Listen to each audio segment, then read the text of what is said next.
through 6. Glory to you, O Lord.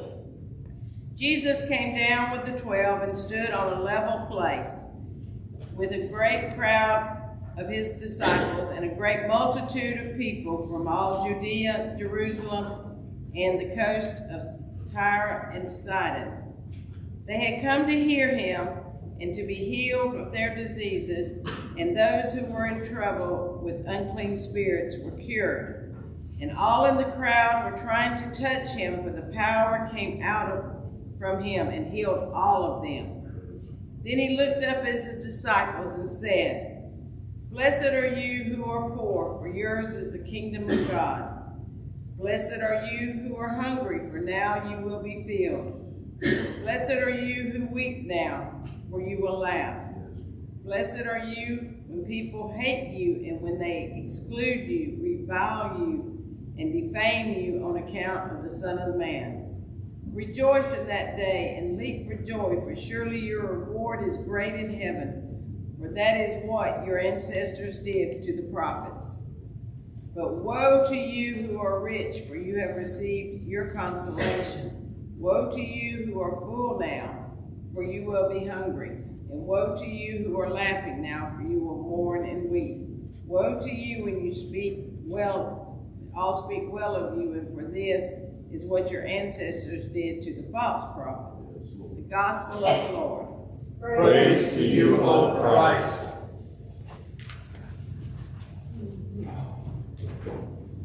Today our gospel lesson is the less famous of Jesus' 2 sermons recorded in the Gospels. The most famous one is the popularly known one as the Sermon on the Mount. And the one we talk about today is Jesus' Sermon on the Plain. And that's plain not meaning airplane, but plain as in flat ground. Now to start, both the Sermon on the Mount and the Sermon on the Plain begin by featuring blessings upon people who face daily struggles.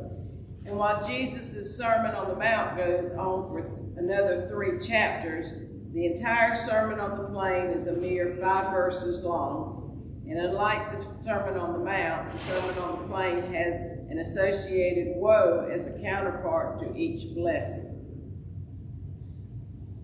Well, enough about the comparison between Jesus' 2 sermons. What is even more interesting is to compare the blessings and the curses in Jeremiah in the Old Testament lesson with the blessing and woes in the Sermon on the Plain from the Gospel.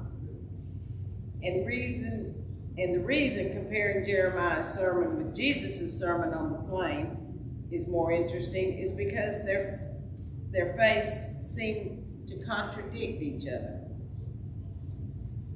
For example, Jeremiah pronounces that living a life like a shrub in the desert is a cursed life. In contrast, living a life like a tree planted by water is considered a blessing. So on the surface, it sounds like Jeremiah is telling us that a life of poverty, hunger, and struggle is evidence of God's curses, while a life of wealth, plenty, and pleasure is evidence of God's blessings. In the Sermon on the Plain, Jesus paints a very different picture. According to his Sermon on the Plain, those who are poor, hungry, weeping, hated, excluded, reviled, and defamed are the recipients of God's blessings. Conversely, those who are rich, full, laughing, and well spoken of are recipients of woe. In other words, on the surface, these 2 sermons appear to be 180 degrees off from each other. Is a life of ease and plenty a sign of a blessing, or is it a curse? Is a life of struggle, hunger, sadness, and ostracism a blessing or a curse? It seems that it depends on who you believe, Jeremiah or Jesus. Well, whenever something in the Bible seems to be completely at odds with something else, we owe it to ourselves to dig a little deeper and take a closer look. So first off, let us take a closer look at what leads Jeremiah's pronouncements of what leads to being cursed and what leads to being blessed. He starts off with the cursing by telling us, "Cursed are those who trust in mere mortals and make mere flesh their strength, whose hearts turn away from the Lord." Conversely, Jeremiah tells us, "Blessed are those who trust in the Lord, whose trust is the Lord." So for Jeremiah, the key to blessings and curses are one's reliance on God, and whether or not the basis of someone's life is their trust in God. And so Jeremiah, it follows that someone who does not rely on God is sort of like a shriveled up shrub in the desert, a shrub that does not get much water, or if it does get water, it's salty. However, if that same someone places their trust in God and relies and leans heavily on God, it leads to the person being like a mighty tree growing up near the streams of water, that even in the midst of drought, the tree has enough water in reserve that it will not struggle. So for Jeremiah, the life one leads is the result of how much one trusts and relies on the Lord. Next, we dive deeper into the gospel. We see that Jesus is actually using different formulation using a different formulation than Jeremiah, but is saying essentially the same thing as Jeremiah. When Jeremiah begins with the end state, or one's condition after the blessing, Jesus actually begins with the condition that leads to the blessing or curse. And then, just as to be clear, Jesus tells us what our condition will be post-blessing or post-woe. So Jesus' formula is, "Blessed are you who are poor," poor being the condition before you are blessed, for yours is the kingdom of heaven. "Blessed are you who are hungry," hungry being the condition before you are blessed, for you will be full. And the key to fully understanding the blessings Jesus is talking about is the same as Jeremiah's. If you're hungry for food, hungry for justice, hungry for good things, if you are hungry for God in your life, then you are blessed, because God is faithful and he will satisfy you and you will be filled. If you weep because of the current situation of the world, weep for justice, weep for the good things, if you weep because you want a greater presence of God in your life, then you are blessed, because God is faithful and will give you what you desire, and you will no longer weep, but be happy and joyful. Now notice that Jesus also said, "Blessed are you who are poor." But Jesus is not necessarily talking about poor in financial terms, because the blessing is not being rich. It is you.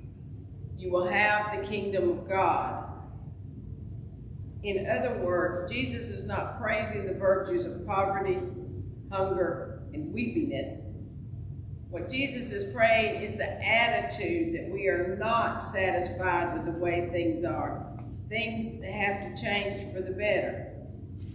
If you are desirous of the kingdom of God here on earth, if you are hungry for justice and righteousness and love and fairness, if you weep for the lack of those qualities in the world, then you are blessed, because you are about to be realized. Jesus is bringing about a challenge and a change, and you are blessed when you desire to be part of it. I don't know how many of you remember the commercial campaign for the Mexican beer, Dos Equis. Okay. Which means double X in Spanish, because the beer bottle sported a double X on its label. Now, I don't know that there was anything particular about the Dos Equis beer, but the advertising campaign was pretty amazing. It featured an older, distinguished-looking gentleman with a Spanish accent who was billed as the most interesting man in the world. And some examples of what made him so interesting were: he is a lover, not a fighter. He is also a fighter, so don't get any ideas. He doesn't wait for traffic. Traffic waits for him. He lives vicariously through himself. He speaks French and Russian. He once had an awkward moment just to see how it felt. His shadow never dares to step ahead of him.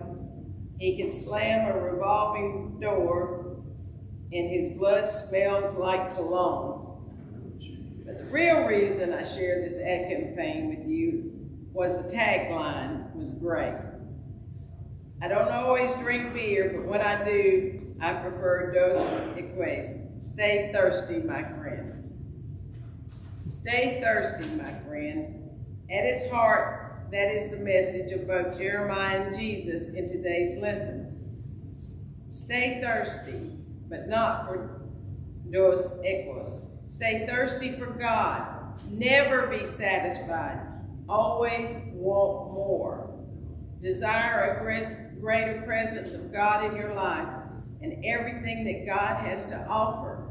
If you are ever tempted to think that you have arrived, that you are now self-sufficient, and that you don't really need God anymore, if you ever are tempted to think that you are a pretty good person, better than most of the people around you, and that they need God more than you do, then you are setting yourself up for Jesus's woe. Woe to you, because maybe you can maintain the illusion for a while that you don't need Jesus, that Jesus is not really that necessary, because after surveying your life and comparing it to the lives of those around you, you're doing pretty good, and that they need Jesus more than you. You are skating on thin ice. God in Jesus Christ is responsible for your very existence, for every breath you take and for every beat of your heart, and most importantly, for the love God bears for you.